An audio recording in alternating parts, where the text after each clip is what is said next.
other guys in that room behind you, behind there. Where have some of those younger guys really stood out to you? I mean, yeah, it's a great question for, Coach Riley and all the depth chart kind of stuff and all that kind of stuff. I'm not really too tapped in with all that right now, but as far as the younger guys, there's a lot of guys in that room really excited about for sure.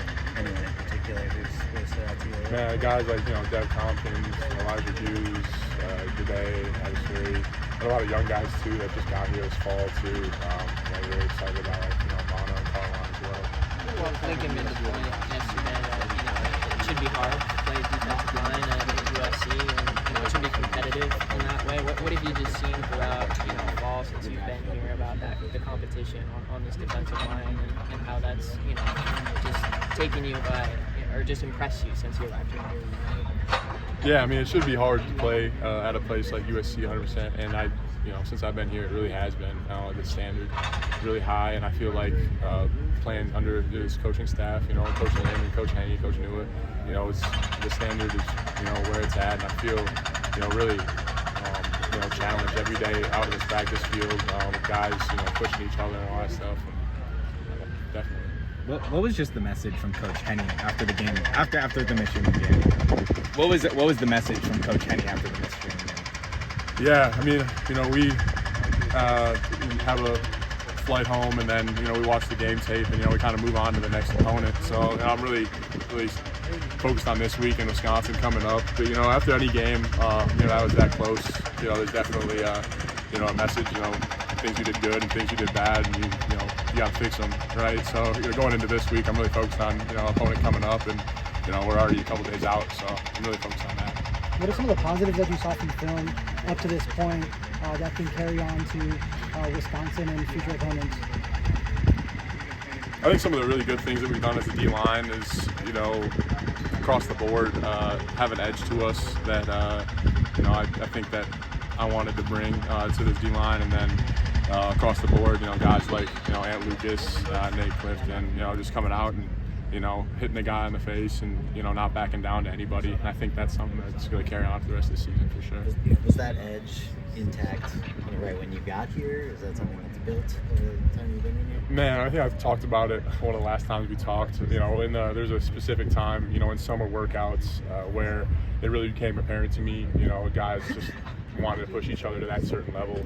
And I think that's where it really started to bloom since I got here. I couldn't, I wasn't blessed to be here throughout the whole winter stuff, but I've heard that it was getting built that whole time, since last season. What changed, when you saw that in the summer workouts? Was there a mentality. Few days or? Yeah, mentality kind of thing, how you attack the day, how you attack everything. And I think that was the biggest thing. Do you guys still have another level that you can go? I mean, you came out in that second half, I wouldn't say completely different, but you dominated that second half defensively. What was said in the locker room that kind of flipped that switch, so to speak? That's a great question for Coach Riley. There's, message going into halftime and all that kind of stuff, but yeah, nothing specific that I could give you. What do you see from Wisconsin's offense? Going into this week, a Big Ten ball, having an offense that, has weapons all across the board, another great, line up front, and then running backs that are going to challenge you all across the board. And I think there's a lot of stuff that, going into the Big Ten, kind of see across the board. What kind of guest list do you have this week? Sorry? What kind of guest list do you have this week? Got the family coming out, all the family. Yeah, it's going to be a big guest list. I'm really looking forward to seeing a lot of people come and support me for sure. Are they picking USC over Wisconsin? Man, I think they're fans of Gavin Meyer first, so. Let's do one more.